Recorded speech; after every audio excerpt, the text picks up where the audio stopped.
Terima kasih Anda masih bersama kami di Berita Padang. Bagi Anda yang baru saja bergabung, kami hadirkan kembali 3 berita utama pada pagi hari ini.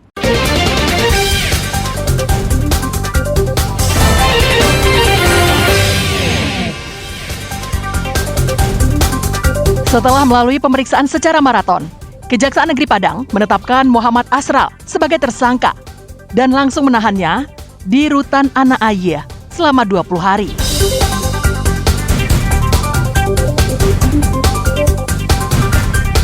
Ribuan tenaga honorer di pesisir selatan menerima SK pengangkatan P3K.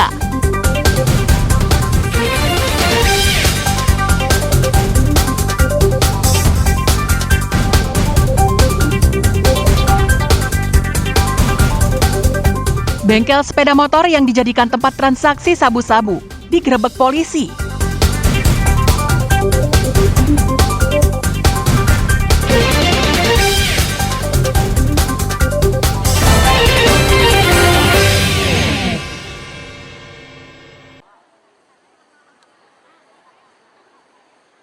Sebanyak 2.021 tenaga honorer di pesisir selatan menerima surat keputusan pengangkatan pegawai pemerintah dengan perjanjian kerja atau P3K yang dilaksanakan di halaman kantor Bupati Pesisir Selatan.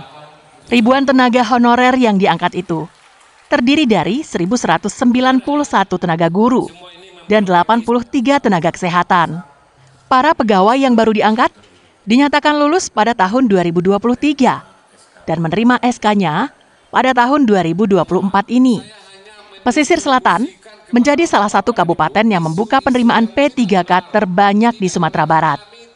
Salah seorang guru yang diangkat sebagai P3K mengaku sangat bahagia karena telah mengabdi selama belasan tahun sebagai seorang guru honorer di Pesisir Selatan. Perasaannya saat ini sangat senang, bangga pada diri sendiri. Mungkin bisa bahagia orang lain, keluarga gitu. Penantian saya sampai saat ini itu 3 tahun. 3 tahun. Ya. Terima kasih kepada Bapak Bupati, mungkin perangkat atau dinas-dinas terkait yang telah mengangkat kami sebagai P3K. Bupati Pesisir Selatan, Rusmayul Anwar menyampaikan, pengangkatan menjadi pegawai ini adalah impian seluruh tenaga honorer dan keluarganya. Bupati juga mengimbau agar pegawai P3K yang baru diangkat ini dapat bekerja dengan sebaik-baiknya. Pemikiran dan yang menjadi landasan bagi kami di jajaran pemerintah daerah Kabupaten Pesisir Selatan, karena kami bisa menyelami dan bisa menangkap apa keinginan daripada orang tua kita. Saya menghargai sekali dan berterima sekali dengan sepenuh rasa hormat bahwa mereka telah berkorban menyekolahkan anak-anaknya.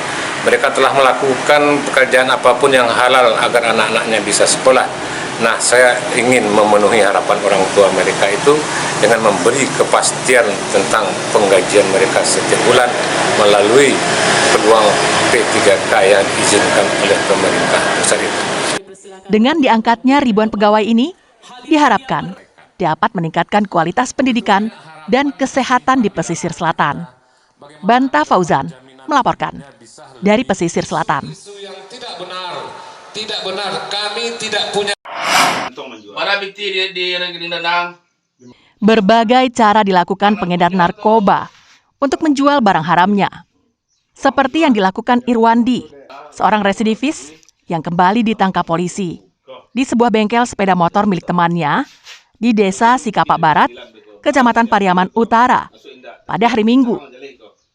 Penangkapan ini berawal dari informasi jika Irwandi baru saja mengambil paket sabu-sabu dan hendak diedarkan di Pariaman. Polisi yang membuntutinya kemudian menangkap Irwandi di sebuah bengkel sepeda motor. Dari penggeledahan, polisi menyita 1 paket sabu-sabu yang disimpan secara rapi di dalam sedotan, uang tunai hampir 2 juta rupiah, alat konsumsi sabu-sabu, serta sebuah timbangan digital. Barang bukti timbangan ini menjadi indikasi yang kuat jika Irwandi adalah pengedar sabu-sabu. dia bedanya dia memanfaatkan bengkel temannya dijadikan tempat transaksi dan memakai. Jadi seolah warga setempat mengira aktivitas dia join dalam urusan bengkel. Berarti bengkel itu tempat Bengkel sepeda motor, iya, bengkel itulah yang dijadikan tempat dia transaksi dan memakai. Tersangka terancam penjara untuk kedua kalinya karena dijerat polisi dengan Undang-Undang Nomor 35 Tahun 2009 tentang narkotika dengan ancaman hukuman maksimal 20 tahun penjara. Tertangkapnya Irwandi yang merupakan residivis kasus yang sama menjadi bukti jika pembinaan yang dilakukan lembaga pemasyarakatan belum optimal. Eki Rafki melaporkan dari Pariaman.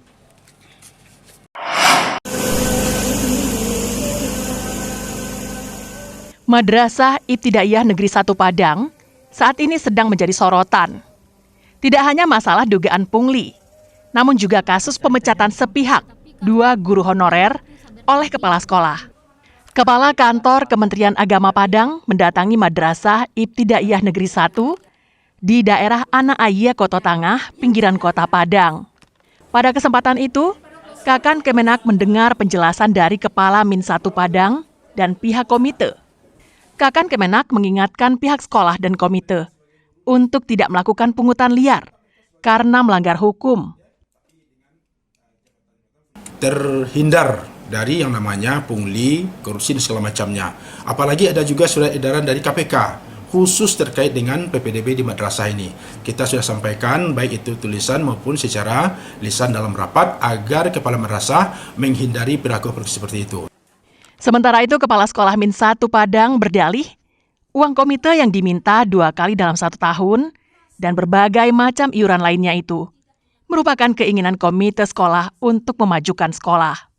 Namun demikian, mantan Kepala Sekolah MTSN 5 Padang itu mengakui tindakan tersebut sepengetahuannya.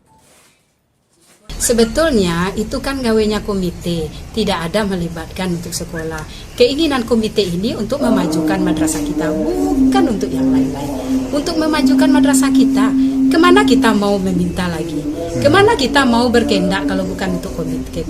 Berarti Ibu mengetahui Ibu ya? Mengetahui iya. Saya rasa kalau keterpaksaan itu tidak tahu juga di mana terpaksa. Kami menerima keluhan Ibu. Oh, keluhan, ya mungkin itu barangkali menurut versinya dia. Terkait dugaan pungli di Madrasah Ibtidaiyah Negeri 1 Padang, Asisten Pidana Khusus Kejaksaan Tinggi Sumatera Barat telah memerintahkan Kejari Padang untuk menindaklanjutinya dan turun langsung ke Min 1 itu. Lanjuti kasus tersebut, nanti kami akan koordinasi dengan Kejari Padang untuk segera mereka tangani, khususnya Kejari Kota Padang. Nah, nanti saya push untuk Kejarinya segera ditindaklanjuti atas pemberitaan yang ada di Kota Padang, khususnya Min Kota Padang yang ada punglinya. Jadi dugaan ini wajib ditelusuri kebenaran atas laporan tersebut oleh Kejari Kota Padang. Sebelumnya, orang tua murid di Min 1 Padang merasa keberatan karena beragam uang pungutan oleh sekolah yang mengatasnamakan komite sekolah. Robiham melaporkan dari Padang.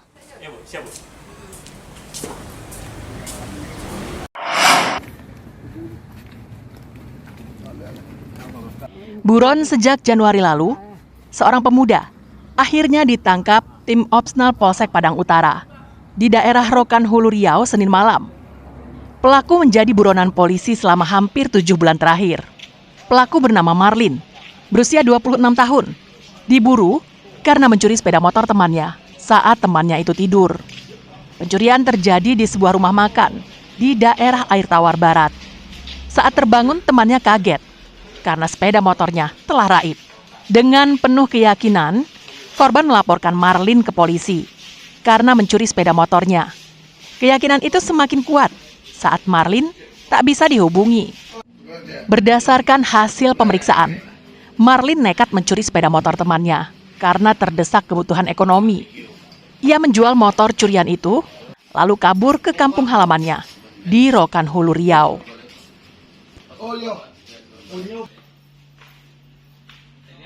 pelaku diamankan di wilayah Riau, yaitu tepatnya di Kabupaten Rokan Hulu, Riau.